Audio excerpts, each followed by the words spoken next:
Good morning. Welcome to Just for Today, a time of eclectic readings, sharing of perspectives, meditation, and prayer. I'm Reverend Rafe Ellis, Senior Minister and Spiritual Leader at Columbia Center for Spiritual Living, that is now Columbia and Greater Baltimore Center for Spiritual Living, because we've joined the two. Um, Still waiting to see what our new name will be, waiting for that to evolve. Um, and so this morning, what is calling to me is The Guest House by Rumi. This being human is a guest house. Every morning, a new arrival. A joy, a depression, a meanness. Some momentary awareness comes as an unexpected visitor. Welcome and entertain them all, even if they're a crowd of sorrows who violently sweep your house empty of its furniture. Still, treat each guest honorably. They may be clearing you out for some new delight. The dark thought, the shame, the malice, meet them at the door laughing and invite them in. Be grateful for whoever comes, because each has been sent as a guide from beyond. That is one of my go-tos to remind myself that this human experience we're having doesn't always feel good. And maybe it's not supposed to. Maybe the full range of human experience involves all of the things that we've labeled good and bad. And maybe the only thing that makes them bad is our socialization, our generational conditioning that has taught us that they're bad to feel. Grief was that way for me for a long time. And when I finally understood that grief is a normal human response based in love, I no longer wanted to not feel grief. I recognized that every time I experienced grief, I was experiencing love.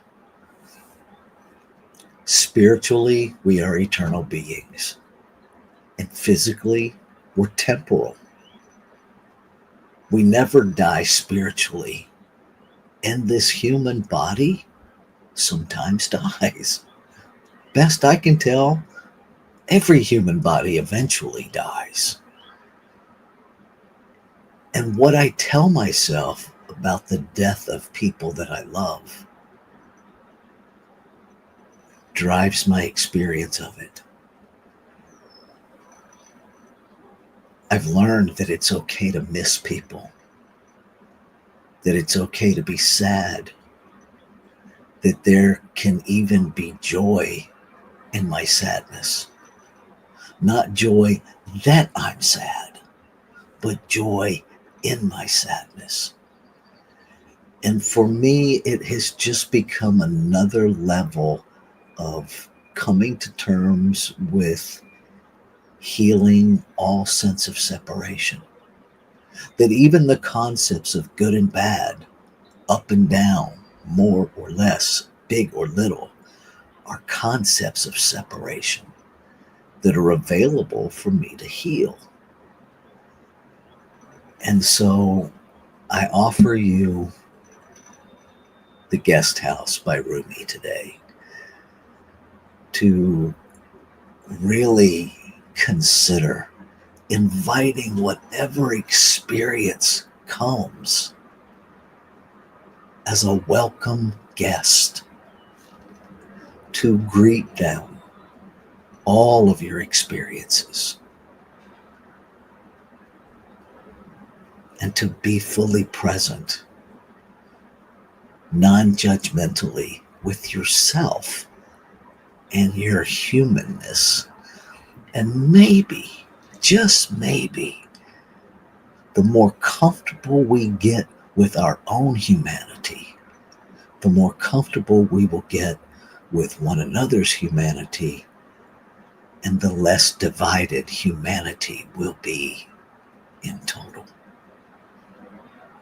Maybe. That's the vision I'm holding this morning.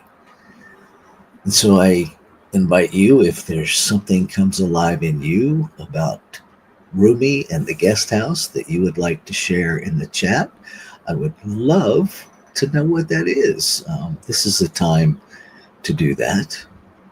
I'll pause here for just a minute.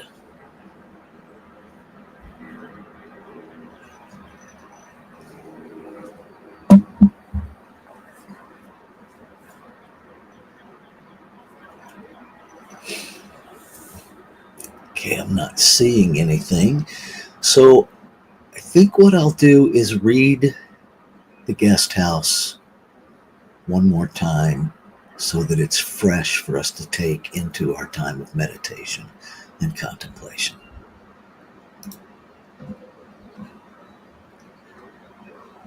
The guest house. This being human is a guest house. Every morning, a new arrival, a joy, a depression, a meanness. Some momentary awareness comes as an unexpected visitor. Welcome and entertain them all, even if they're a crowd of sorrows who violently sweep your house empty of its furniture. Still, treat each guest honorably. They may be clearing you out for some new delight. The dark thought, the shame, the malice, meet them at the door laughing and invite them in. Be grateful for whoever comes, because each has been sent as a guide from the beyond. So let's take that into our time of meditation.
In this space of connection,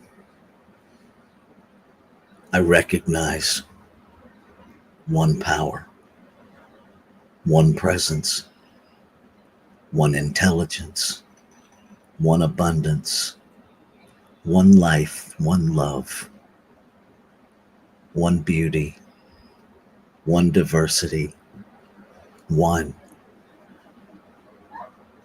source that is the substance of all creation, one creation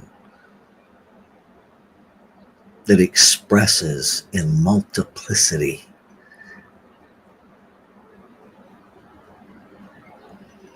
infusing, empowering its creation, its expression of itself as creation with all that it is. Intentionally, on purpose, one of a kind, individualized expressions of itself to expand itself, to expand its expression and experience and demonstration of itself. No two alike, by design, by intention. And so life must be diversity itself. And every unique, one-of-a-kind expression made in the image and likeness of creation, of life, of the thing itself. I am that in form. And so the infinite intelligence is my intelligence. The peace is my peace. The joy is my joy. The life, the love, the power, the presence of the thing itself is mine. One life is my life, never separate from it, never outside of it, and yet filled with it and surrounded by it. I allow myself to know at the deepest level beyond the limitations of language.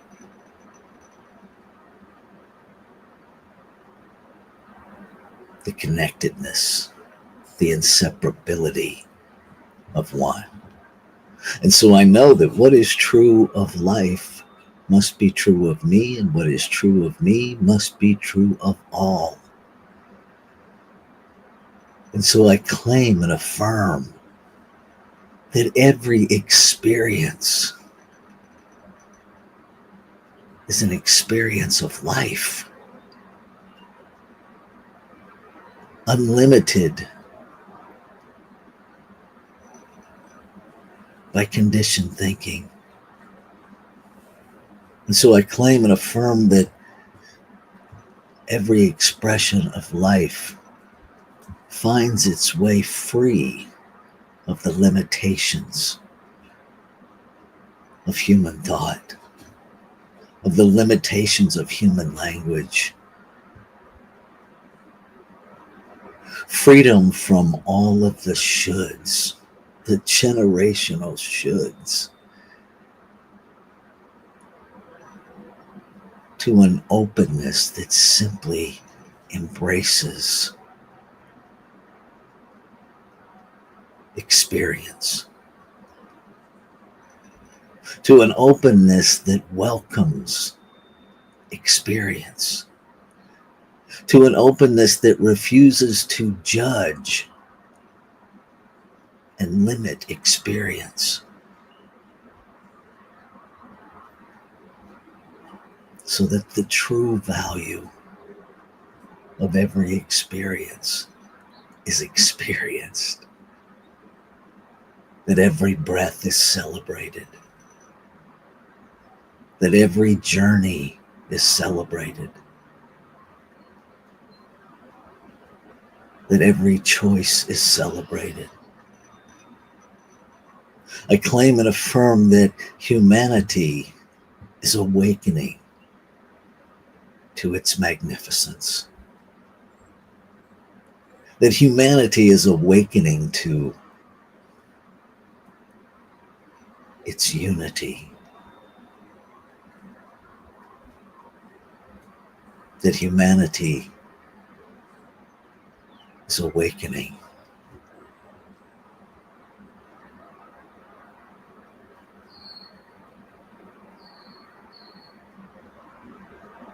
I claim and affirm that today is is a day of awakening. Today is a day of embracing every experience, inviting every guest into this house I call me, to the house of humanity, to the house of life. That every connection is a connection with the one. Every experience is an experience of the one. And that I greet each honorably, with joy and with love. That I release all judgment, all sense of certainty, and return to that beginner's mind, to that newness, to that teachability of newness. And I invite and I allow and I celebrate all the guides that show up in this life of mine to remind me, to walk me home to the essence of me, to the unlimited me.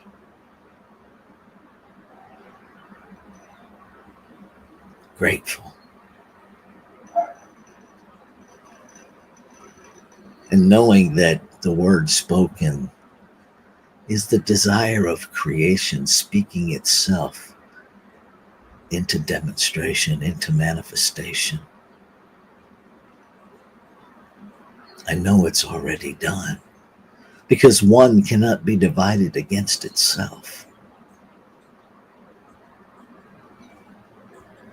So just as quickly as the words are formed in mind and spoken in voice, the very same authority that imagined them, spoke them, says yes to them.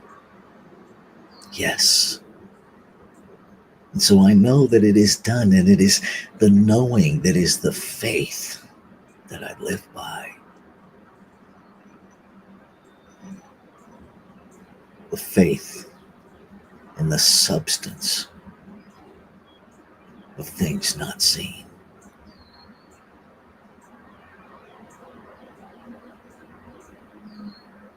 I let go. Knowing it's done, there's no thing for the human me to control or to coerce. And so I let go. I let go of any thought, doubt that would confuse me. I let go of any judgment of circumstances and situations that lie to me. I let go. And I allow myself to know the truth of life, the truth of being, consciousness itself, unfolding every moment. I let go and I surrender to life. Ashe.